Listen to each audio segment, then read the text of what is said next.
and Happy New Year! Welcome to the new episode of Spill the Tea, where musicians tell nothing but the truth about gigging life.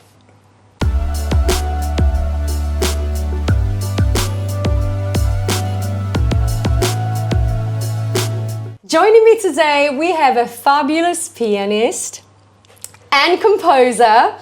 Everybody make some noise for Brian Clemens. How are you? Thank you. Pretty good, yeah. Yes? Yeah. Can't complain. It's a warmer winter than usual, so. It's amazing, isn't it? So you were telling me you've been really busy these past few weeks. It's been insane, but I'm very, very thankful for it, obviously. And right. Yeah, quite an interesting December for sure. This is the time to be busy. I agree. If you don't take advantage at this time of the year, you need to make the most of it. You are originally from LA. Yes. Yes. So how would you compare like LA gigging life or music scene to London gigging life and music scene? Because you've experienced both. Sure. Well, they're definitely very similar. I gotta make sure if there's any of my LA friends watching this, I don't want to.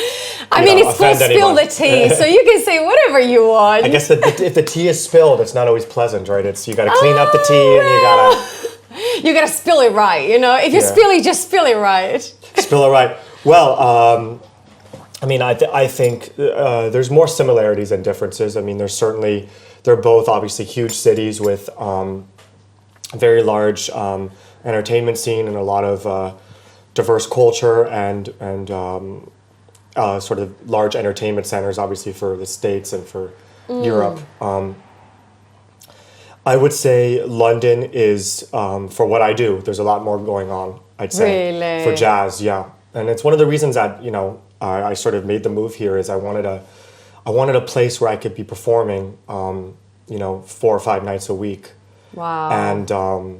And London is certainly the place for that. And LA can be, but I think that LA is great for other reasons. Right. It's the amount of venues that won me over for London.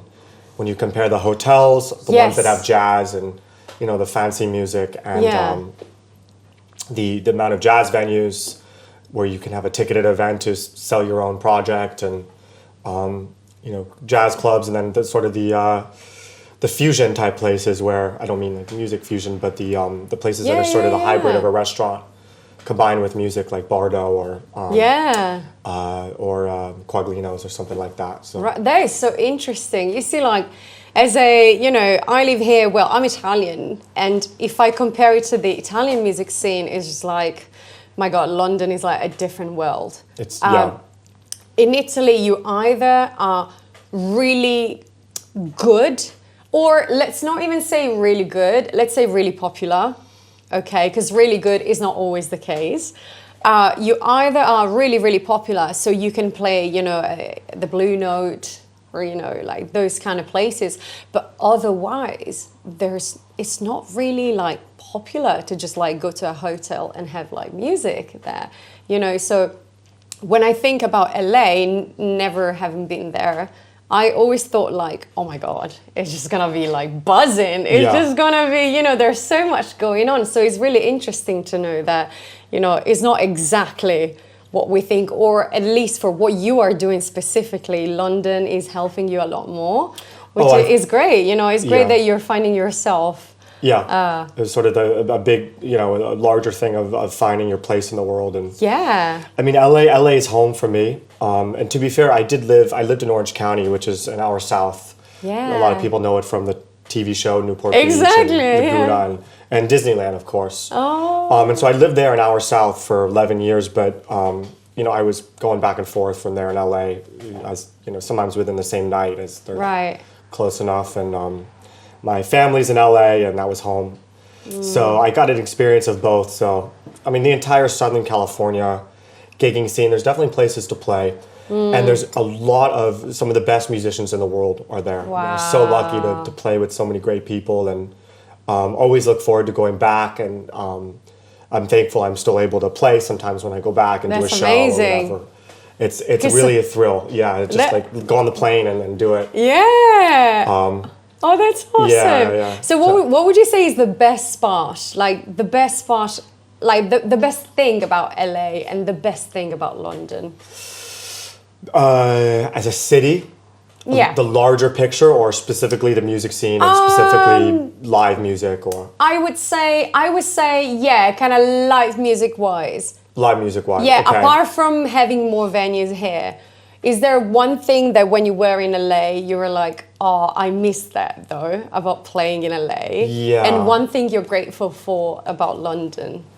Sure, yeah, that's a really good question. I think there's a few specific venues I definitely miss in LA that are some of the only venues that, that I would perform at over there. There's just because there's not enough. Right. There's the amount of great musicians there, and the tiny amount of venues that are available is not, the proportion is way off, and I'm not sure if a lot of places closed, I think way before COVID, before I even got in the industry. Wow. Because it's only, I'm only 31, and so it's been about 8 to 10 years that I've been doing this. So wow, well, you're doing amazing. Oh, well, thank you. Yes, Just trying to do my best, I guess. Okay. But, yeah, I've heard from folks that are have been in the scene longer and are quite the veteran of players. They say things have changed, and I'm not sure when exactly it happened, because for LA, that is. I can't speak as much for London, but yeah. I mean, in my experience, it's just the more the years go by, the more agencies and venues are asking to musicians for less. Yeah. Okay, right, so that's true. Things are not really improving. Like the amount of time that you're asked to play is getting longer. Right. The money is getting like less. Right. There's no real, like improvement, for like any musician, like in the music scene in general, to like, or like just a support. Right. Like a kind of support for musicians, Right. So in my experience, maybe that's what's changing. Maybe there's a few more venues that are doing live music, but the treatment is not the best, in my experience. Yeah. And in the experience of a lot of people I've interviewed as well, which is a bit sad, because you would think, like times are changing for everybody, like everybody's getting up to speed with the cost of living, with everything, like, so why are musicians not treated the same way? Right. So, but right, yeah. I know what you mean. It's very sad. Exactly. Yeah, but we're still here and we keep going. Hell yeah. What advice would you give to someone coming from overseas that is moving to London? Sure. And like musicians that would like to start a music career as a gigging person. So what would you say? Yeah, I guess it depends. It depends on the instrument and the type of music and their goals and their age and their patience, and it's a difficult question, because I feel like my path was maybe it's somewhat common, but I'm thankful I was able to do a good amount of work in LA, so I had sort of an album out already. I had a website and videos, and I had my master's, and so I'm not sure how much it has helped me in getting the amount of work I have now, which I'm very thankful for, or if what it was. But I would always say for everybody is to have a website. I think that at the end of the day, and this is something that music schools and conservatories, and maybe there are different music schools that focus a bit more on like pop music and the music business that focus on this, but marketing yourself, not necessarily as an artist. It's about marketing yourself as a product, which a lot of people don't really like to think about, because they like to think of themselves as just I'm my own person, and I'm I'm not going to change based on, you know, people's needs and if they want to pay me. In reality. But it's how every job works. And True. if you want to make music your job, you need to be accessible, right? You need to be insanely likable, which I'm trying to work on. You are absolutely likable. We'll see how it goes. And you have to have the optics all set. I think that's the most important thing. It's almost more important That's a great advice. How fast you can play a scale, or even how many tunes you know, or, you know, there's things that shine on the bandstand, and then there's things that shine when it comes to getting a lot of, you know, the work that people want to get, and then things start to snowball, and that's what I've heard. Hasn't happened to me quite yet. No, I don't know how humble I should say. That's not true. That's not true. Oh my God, you're always doing amazing, and you're working in some of the best venues in London. And how long have you been here now? It's been about a year. Come on. Well, I came here as a visitor, so that was about a little over 2 years ago. Okay. But then I left, and I decided to move here over that winter. Right. Then since I was, specifically a resident, it's been about a year and a half. My goodness. Yeah. That's amazing. It's been a wild ride. It was slow. It took a long time to get the wheels spinning, you know. In a year, it depends how you see it, but for me, it's not like a long time. Like, especially if you didn't know anybody, or did you have like a contact here that kind of helped you? Yes, I was very thankful for that. So, Francesca, who's been on this show, we met doing this gig at Pizza Express Soho. Right. That was the first ever show I played in London, in the UK, and that turned out to be obviously an amazing connection because we work together now, and that's amazing. Have written some stuff together, and she sings all my original music that yes. I sort of brought to London and wanted to make this project of, and besides from just the musical connection, it obviously turned out to be, you know, a fantastic networking opportunity. She's obviously very, you know, well established here, of course. And so that turned into some more work, and then, you know, it started to get even better when then I was able to call her for gigs, and that's then amazing. I meet her friends, and, you know, and her musicians she works with, and that's why I met Danny, our drummer in our group, and yeah, I mean, so it helps. So knowing Francesca and jumping in, hiring her for the Pizza Express Soho gig, which was obviously my project, and then obviously knowing just one person can make a world of difference. Oh my goodness, isn't it? Then I, you know, would go to jams and I'd meet some other people, and so by the time I left London after being here for a month 2 years ago, and I came back as a resident, I was thankful that I had been to jams. I had a few contacts. That's great. A few people. I've gone, you know, a pint with a few people, and, you know, it definitely took time. That following spring was I was going out almost every night. It's a lot of work, right? It was exhausting. Oh my god. And I was just thinking, I don't know how much longer I could do this. But also thankful. I'm like, excuse me, how many people even in their 20s, late 20s, can do these things, go out almost every night and play music and socialize and absolutely. That's the thing. So. I think about like musician life. It's just you're stuck in between this. Oh my God, I am knackered, and like I'm so thankful. Yeah, you know, you're always in between. Like I can't take this no longer, like anymore, and like oh my God, this is amazing. Exactly. You know, you're always battling between two feelings, which is great because I think it keeps you alive. Yep. And it keeps, you know, the sentiment and like the fire kind of going. You have these like original project. Is it the Luminoso Band? Yeah. So our band Luminoso, our jazz pop band, which I like to call it, and then that started with the Pizza Express Soho gig, that idea, and then I approached Francesca. She said, "Sure, let's make it a project." Amazing. So, and you've been touring quite a bit in Europe, didn't you? Yeah. It's been how many cities now? Not too many. I mean, we're trying to get more on the books. Yeah. But there's been a few repeats, which has been cool. You know, we did Ireland last year, Northern Ireland. And, Turkey? Have you been to Turkey? We've been to Turkey a couple times, Istanbul. And we're going back. We've been to Barcelona twice. We're going back in February. Amazing. And then Malaga, Spain, which I'm extremely excited about because I've never been outside of Barcelona. Beautiful. It's beautiful. Amazing. So what city would you say was like the most like engaged or like the most appreciative of like music? What did you feel? Man, it's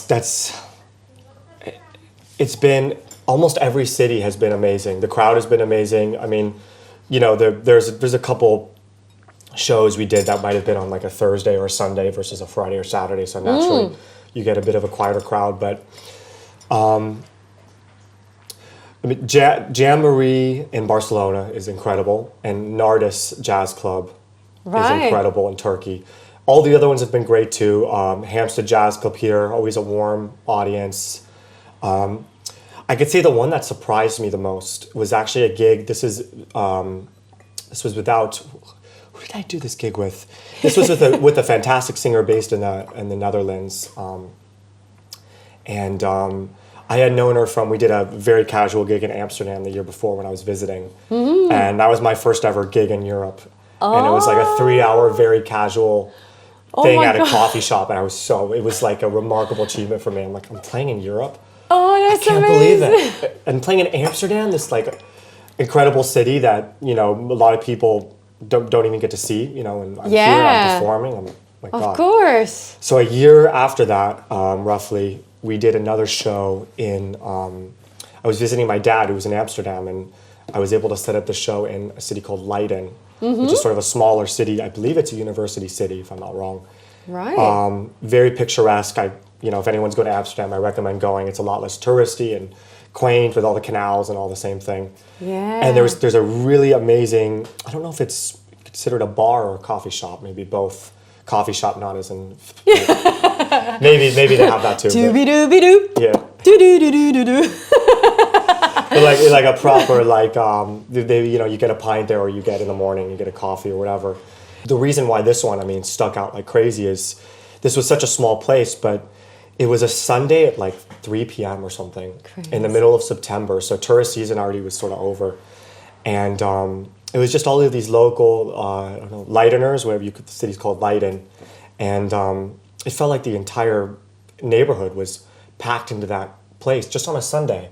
To hear this jazz. And all of them were aficionados of jazz. I remember talking to the audience, and they were asking me these questions about my inspirations. Oh, that's so nice. They knew all the tunes, and just the fact that they showed up, you know, just the fact that it was a place that I didn't need to worry about, that it was packed on a Sunday, and I'm playing this brilliant instrument, and I don't know, it just shocked me so much, because in LA it's, unfortunately, it's just less, you don't find that as much. If you're doing a casual Sunday gig, it's usually people just in there having coffee, and even if it's a ticketed event, you know, and it's harder to get the patrons and the people that appreciate the arts and want to go out and hear music, and you know, spend their afternoon that way. So yeah, I guess it shocked me. Yeah, that's amazing. Like in a good way. Yeah. Oh yeah.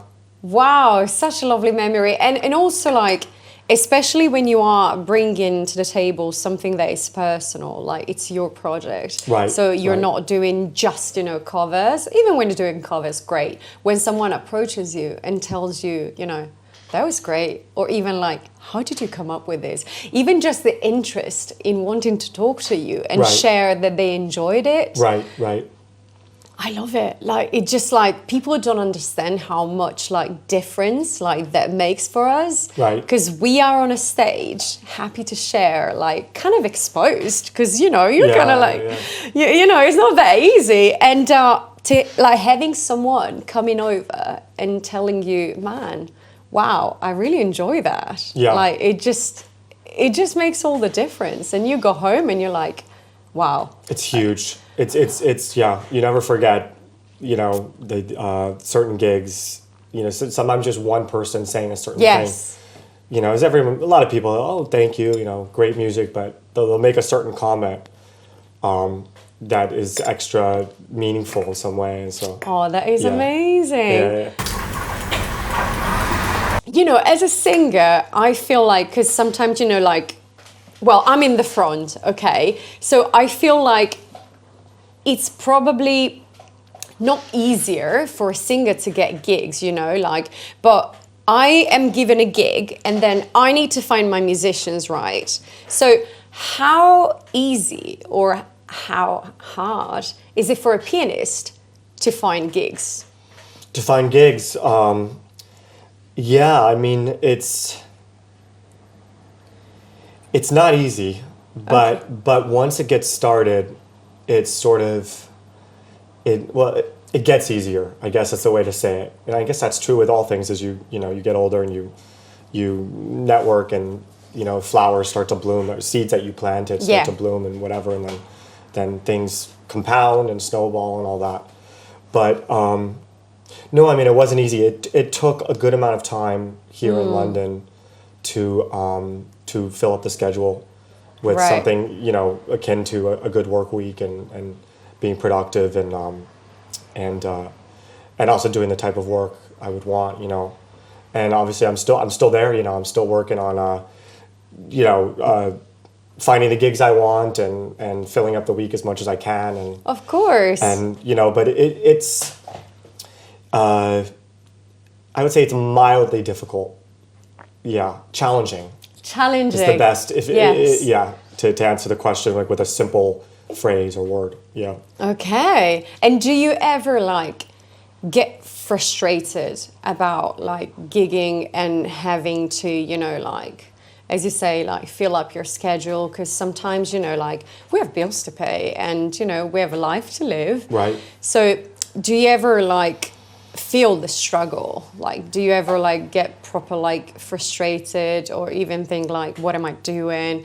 Because I feel every now and then, or every musician's gonna get to a point where they're okay, what am I doing? Yeah. And I know we don't really speak about it that much because we just want to paint this beautiful fairy tale kind of gigging beautiful life, Right. But we do get through times where things get hard and you're will I make it this month? Right. So do you ever feel that? Do you ever feel kind of that struggle or that a bit of frustration? All the time. I mean, there's the gig where you think, I'm just not going to take a Uber this time because screw it, it's the bus stop's right there, and I don't need to waste 20 quid or whatever. And then it's the moment where you're carrying your keyboard, your amp. I hope drummers are not listening to this, and even singers, when you have to bring your PA, bassists, they got to schlep their huge upright bass. Yeah. But there's moments with when you got all the gear, and then you're maybe it's lightly drizzling, and the bus does not come. Oh.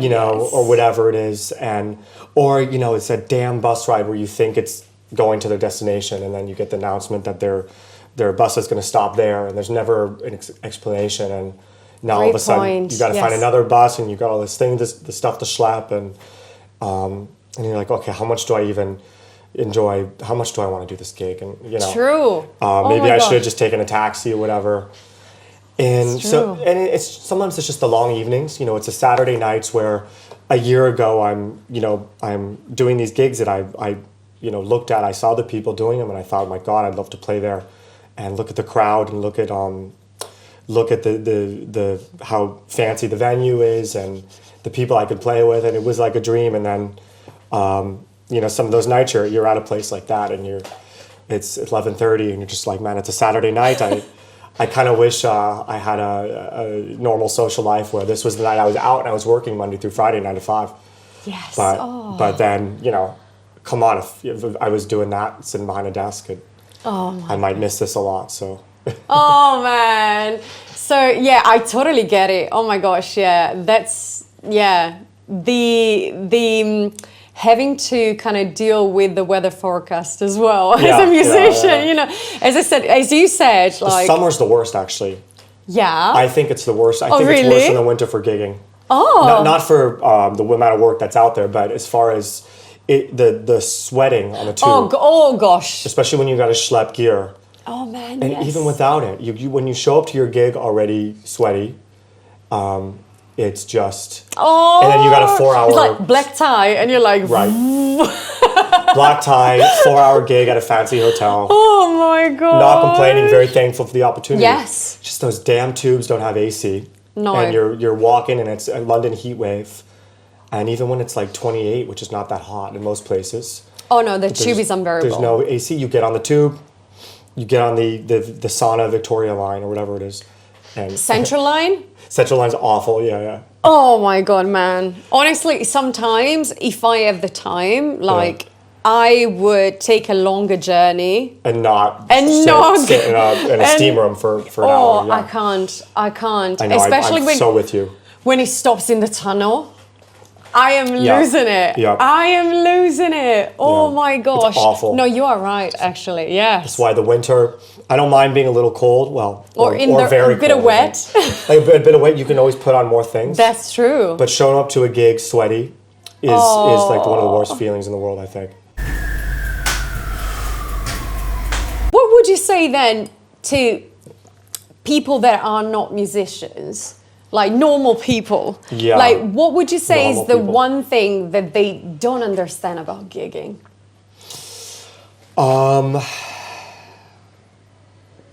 That's a really good question. Yeah, 'cause I don't I think- want to find the right answer. You know, like, because I don't think like people really understand. You know, like they just see you on stage. Yeah. Okay. Right, So right. people just see you on stage and they're like, they're living a great life. I mean, okay. I mean, they're playing. How hard is that? They're Right. singing. Okay. Oh, how hard? My God, they get to do music for a living. Yeah. How? I mean, is how that a lucky are job? they? Yeah. You know. Yeah. When are they going to get a real job? And, Exactly. So I think there's quite a bit like misconception about the life of a musician. Yeah. Yeah. Well, you know, I don't think people realize just how quickly the passion is still the passion. I mean, I think most musicians, the ones that, you know, bust their ass like, you know, to a point where they're killing themselves every week, and you know the people we know that work the hardest out of everybody, even they would say they or at least I would hope they still have their passion for music, but it's not always overlapping with work. It's work at the end of the day. It's True. a job, right? True. It's people think, oh, you get to do music for a living, you're doing your passion. Fun. Of course, that's we're very thankful for that. But at the end of the day, it's a job, and it doesn't always feel like that. It's your utility, your entertainment for people. You are filling a need for people, so it's economically valuable.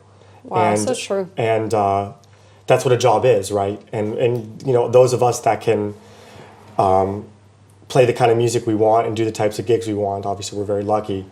But at the end of the day, you know, 4 hours into a piano gig, whether it's a really, really fancy hotel or a private event, you know, it's still a job. It's hard. And it's hard, and it's not just about being on stage. It's about, you know, you got to know the right equipment to bring. You got to pick the song list. You got to know how to get along with the other musicians. You got to know, you know, if you're a singer, you have to know, okay, is this pianist going to be able to play in the style that I want and play in my key and all of these things? Are they going to know my tunes in a way that I feel comfortable singing them? And My gosh, obviously, definitely. you're a great singer, so you can sing probably with any Thank you. pianist. But it's No, absolutely. you're paired with people you've never even met. Oh, she's like, shit, now I got to sit for 4 hours. But that's what people and don't what if I know. don't gel with this person? And Yeah, people think, you know, you're a band always, and Right. you've been rehearsing how for long like have you guys years. been playing? You just met tonight. Exactly. I'm like, How I did you never do played that? with this guy. Right. Like, what? You know, it seems like, oh my God, you get along so well, and there's like such a vibe, and you're like, well, We got to take it as a compliment, though. It means Oh, we're doing our job well. definitely, But it shows, yeah, definitely. like people see it the as devotion, Yeah. you know, because whether you're happy, angry, you got your stuff going on at home, Right. you've got to be there and deliver, and you know, be happy and get people to have a great time, Right, You know, right. and as you said, it's not just about, yeah, sometimes it's like 3-4 hours gigs, Right. you know, and it's not just physical, it's emotional, it's the preparation. You needed to learn the songs or whatever, you know, there's so much behind it. Right. That it's, yeah, people just have no clue at all, you know. Many people don't. And the amount of things we have to do as musicians, it's not just, you know, I'm picking up my guitar and I got it on my back and I'm making a living with this and I'm going to the gig. It's many people, you know, they're teaching, right? Yeah. They have their own projects. They're, you know, producing. They are MDing, right? They're arranging. They're composing. Full on. They're performing. They're doing a birthday party and then a Christmas event and then a corporate event the next night and then a casual tea at a hotel the next day. But then that night they have a student and crazy. It's not just like you know, la-di-da, and I'm going to the gig. And, oh yeah, and, you know, absolutely. We haven't been just teleported on stage and that's it. And it's juggling too. It's because if you're on the gig and now it's something completely separate. Your student is texting you, are we still on for tomorrow? And you don't get back to them with some details by a certain hour. Yeah, you lose it maybe. Maybe you lose it. But then also you have to be active on that gig. Yes. So it's a lot of multitasking and it's a lot of wearing a lot of hats at once. And it's a lot of, and then, I haven't, you know, I wanted to follow up and work with this agency. And now is a perfect time to email them. But they didn't respond to my last email, so I need to craft a perfect response. Yes. And now I have to be very good at admin, and I have to be very savvy at, you know, I have to know exactly how not to piss somebody off. Yeah, you need to choose the right words and everything. Exactly, how to be persistent and so now you're a basically a salesman or saleswoman. Yeah. You're doing the business side of things. And oh my God, man, you're painting it's nothing like to do with the best how picture. well you play a melody or how well you compose a melody or how crazy. Right now it's all about you might not even be. It doesn't even matter if you're a musician. It's all about your people skills and your marketing skills and your so. Yes, so honestly, I couldn't have said it any better. Yeah. You just painted the best picture. Yes. And you feel like if you don't pay enough attention to one thing, because you have to do the other thing, then that will suffer. But then if you don't do the other thing, so you're like, okay, you're stuck in the middle. What's the most important thing right now? And to get 7 to 8 hours of sleep, at least a couple nights a week. Yes. Which I'm thankful to do. I know a lot of people, they can survive on like 4 or 5. Oh, no. Yeah. I need 8/9. 8, and it's been a while since that's happened. For me, it's like, to keep young. 6 to 8. Oh my gosh, man. It's working for you. Maybe you look younger than me. I'm older though, so. Are you? Yeah. I don't know. I'm 10 years older than you, man. I'm not 19. That's impossible. Stop. What would you say to agencies or venues to help make musicians' life better? What could they do to make our life easier? Agencies and venues. Yeah. No, just give us a lot more alcohol, honestly. What's with the one drink limit is true, actually. Man. I mean, I think having besides from there's obvious things, having good equipment that is always working to make the job as pleasant and easy as possible, right? A good sound system, a piano that's in tune. It doesn't need to be a Steinway grand, but it's a million times better to have a mid-level grand piano like, I don't know, I'm trying to name the brands. It's not even about the brand. It's no, absolutely. An instrument that has a nice touch, a nice feel, and is of good quality, has depth, and is in tune. Is way more important than just having the Steinway logo. The best, but it's been there forever. Yeah, or it's out of tune. Forgotten. Whatever, yeah. So, obviously I'm just speaking for pianists, equipment that is extremely durable and pleasant to use. The same as if you're working a desk job, you're not going to give somebody a 2008, iMac. You're going to try to have somewhat of a of a new product there that is Yeah. updated, with the software and everything. And Absolutely. so these small things, obviously. Very good shout. Yeah.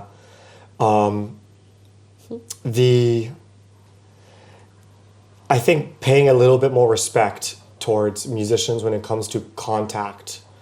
I know venues get bombarded with messages, but it's hard because to come at this from a very honest perspective, I always try to understand the other side, and there's so many musicians, and there's a lot of great musicians, and there's certain venues that they just don't have time to get back to everybody. Yeah. But at least maybe after 4 or 5 messages, acknowledge, yeah. And it's interesting. It's sometimes they do get back, and I guess even if it's just like a 2-word answer, it's still better than nothing. Absolutely. Yeah. Absolutely. And so just showing that basic human side. Yes. That look, we saw your stuff right now. We're booked up to the brim. But we'll get back to you whenever. We'll get back to you. Try again.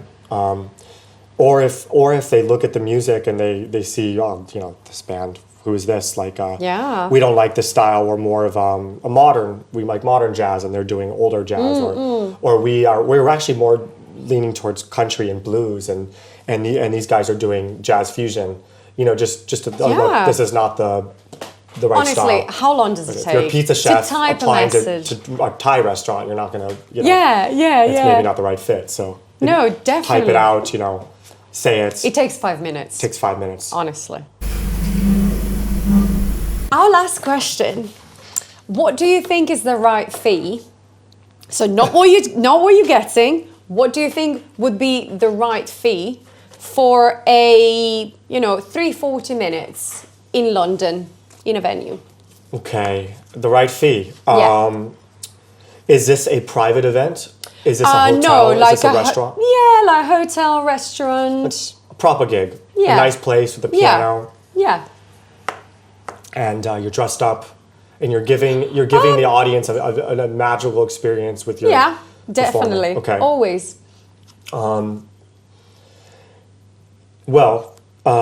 Depends on maybe the night of the week, but I would say at least, if it's an evening gig, at least £200.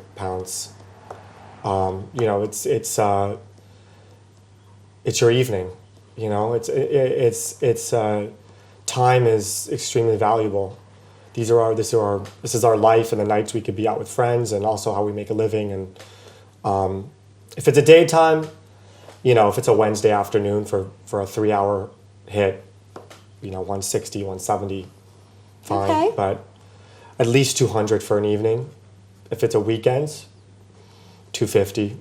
Yeah, at least 200 to 250, depending on the budget of the place. I try to. I feel Am like I too reasonable? I think you're being too nice. I think you're being too yes. It also depends on the amount of prep work you have to do. Okay. If you have to dress up a certain way, the amount of if you have to set up and bring your gear. Yeah. I think and that's the minimum. But if it's a private event, and you're bringing a package. You're not just bringing 3 hours. You're bringing definitely prep work from the week. You're bringing expensive equipment. Yeah, no, that's different. Then 400. Oh yeah, per yeah. person. Yeah. I mean, Okay. it's just as what DJs would be paid, and Absolutely. and the person setting up the photo booth, and Absolutely. so it maybe I am being too humble, but it depends. I think Fair enough. to know what is expected of you, how much time and effort you're putting into it. It's not just about you showing up and playing some songs. It's the equipment. It's how expensive the equipment was. It's the servicing of the equipment. It's the transportation to get there. It's dressing up nicely. 100%, man. You guys spend a lot of time. Maybe men should spend more time getting ready too. Obviously, we have less to worry about, but you guys spend a lot of time putting on your makeup and looking amazing. And, the thing is that sometimes when you have a gig, you can't really do anything else during the day. That's the thing, because you have a gig. So especially as a singer, I'm like, I can't go to the gym. What if the aircon messed up my voice? Right. What if and then you need to warm up sometimes. But you need to get ready. You need to go over your songs. You need to make sure the dress you wanted to wear is clean. You need to put, it's just like sometimes like you have a gig in the evening, but you spend the whole day prepping around it. Of course. So it's a huge thing. That's why certain gigs, they got to take that into account. Absolutely. Minimum, minimum 400 for 300 to 400, I'd say, for a certain type. And if you're there for 4 or 5 hours, it's very fair to it's a service and a product that is a package of so many different things that you're bringing in, and especially if people are requesting music and 100%. Then it gets even higher, £1 million. Yay! I love that. But if there's really good food, I'll do it for 500,000. Exactly. So, yeah. If there's sushi, it's fine. Sushi, I'll do it for 200,000. Yeah. Love it. Well, thank you so much for joining me today. That was fun. Thanks for having me, Sarah. It's been a pleasure. Oh, amazing. We've learned so much about your gigging life and all the ups and downs, and I love doing this. It's such a it opens your mind and your knowledge about whatever is going on through everybody's life.